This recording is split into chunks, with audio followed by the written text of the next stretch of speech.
Ayesha's English Oasis.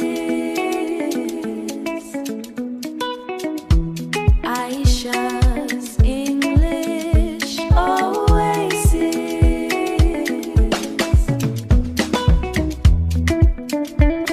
Hi everyone, welcome to Ayesha's English Oasis, aka AEO. Today we're doing something a little different and honestly one of my favorite things I've done in a while. I went to a poetry workshop. It was called Feasting on Words by Barry Taylor and Shifting Shapes. That's at shifting shapes _. Shapes. You can find them on Instagram. And the idea was simple but beautiful. Use food as a way into writing. Because food isn't just food, is it? It's memory, it's geography, it's relationships, it's history on a plate. And by the end of this video, you're going to write a poem. Don't worry if you've never written a poem before. That's actually perfect. This is for everyone. This is about using English creatively, finding your voice, and discovering that you already have more to say than you think. So grab something to write with. Let's feast on some words. We're going to start with a warm-up exercise, which we also did in the poetry workshop. I love this one. I want you to imagine that you are an alien. You have just landed on Earth and someone has placed an object in front of you. You have absolutely no idea what it is. You don't know its name. You don't know what it does. You have never seen anything like it before. At the workshop, we were given these three things. A fava bean, a loquat, that's this little orange fruit here, and a square of dark chocolate. And we had to describe them, not name them, describe them. So let me model this for you. Let's take the dark chocolate. As an alien, this is how I would describe it. It is a perfect dark rectangle, almost black, but when the light catches it, there's a deep redness underneath like old wood. Maybe a rectangle or a square. It smells bitter, sharp, like something burnt, but in a way that makes you want to go closer. When I press it with my thumb, nothing happens. It is cool and unyielding, but snap it and it breaks cleanly with a sound like a small decision being made. And then on my tongue, it changes slowly. Bitterness first, then something sweet, then warmth. Like a room you've just walked into. You see what happened there? I didn't say chocolate. I didn't say food. I just used my senses.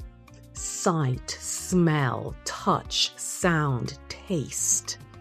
And I tried to be precise about what I actually noticed. Now it's your turn. Pause the video. Go to your kitchen or your fridge or your fruit bowl and pick one thing, anything, an onion, a lemon, a piece of bread, a date, whatever calls to you. Put it in front of you. Look at it like you've never seen it before and write just 5 or 6 sentences describing it as an alien would. Use all 5 senses. Take about 5 minutes. I'll be here when you come back.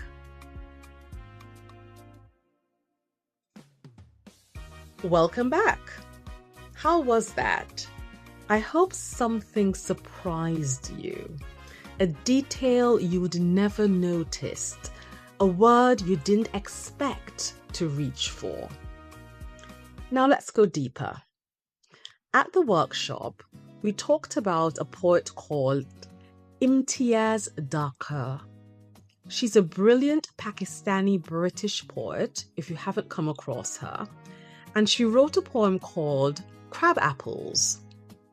It's about a fruit, but really it's about a place, a community, a loss.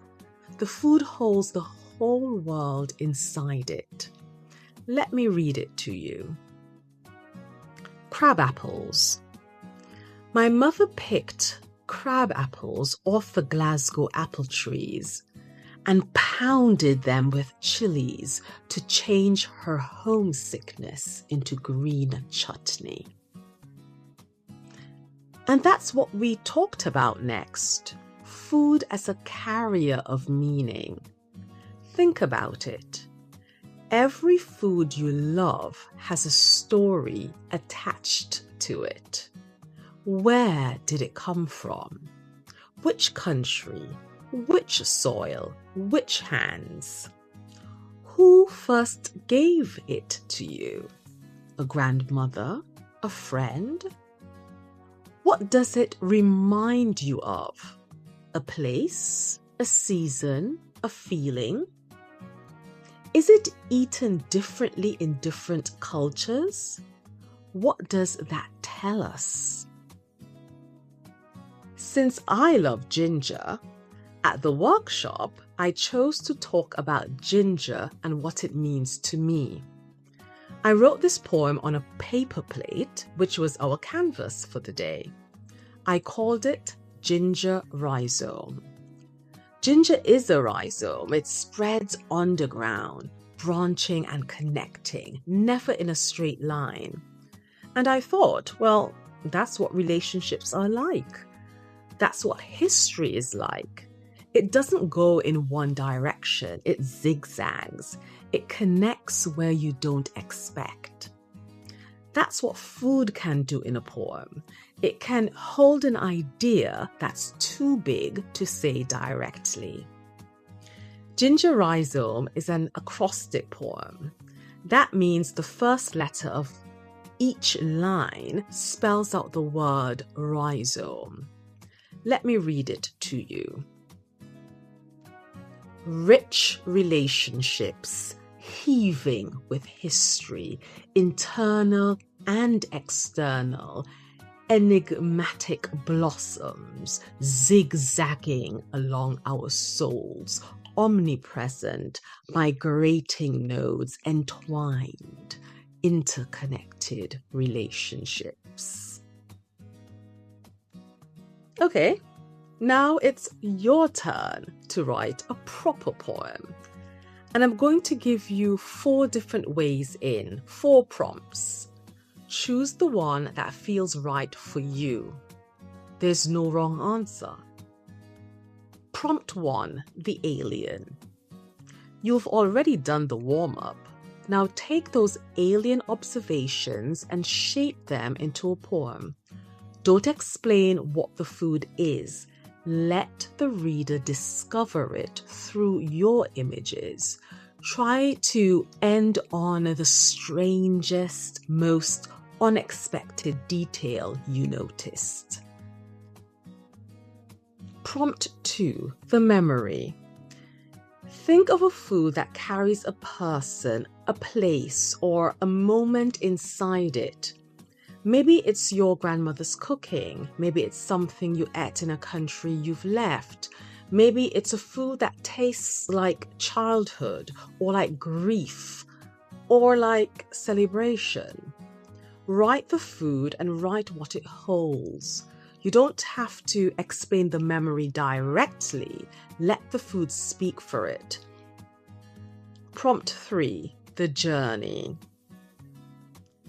Choose a food and trace its route to your plate. Where was it grown? Which hands picked it? Which ship or lorry or market stall carried it? Who sold it? How did it arrive in your kitchen? This is a poem about the invisible labor and distance inside every meal. Prompt 4, the acrostic.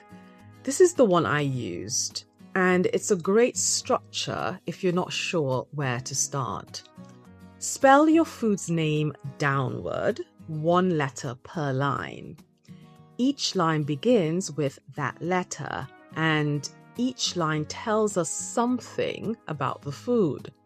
It could be a sensory detail, a memory, a fact, or a feeling. Let the letters surprise you into things you didn't know you wanted to say. Pick your prompt, pick your food, and write. Don't edit as you go. Don't worry if it's messy or short or strange.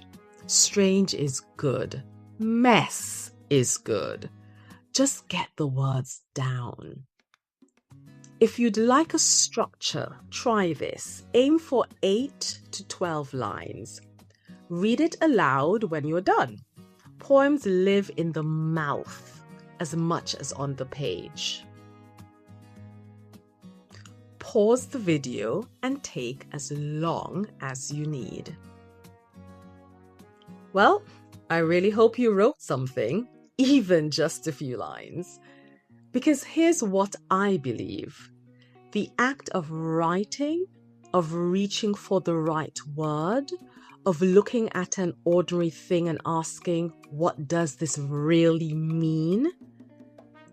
That is one of the most powerful things you can do with a language. English is a language full of poets who wrote about food, like Imtiaz Dharker. Food poetry is not a small thing. It's one of the oldest things. And you just joined that tradition. If you'd like to share what you wrote, I'd love to read it. Leave it in the comments below. Or if a particular food inspired you, just tell me what it was. I'm going to carry on exploring these kinds of creative writing experiences and bringing them here for you. So if you enjoyed this one, do subscribe, and I'll see you in the next video. Happy writing and happy feasting on words. Until next time, bye. Hey.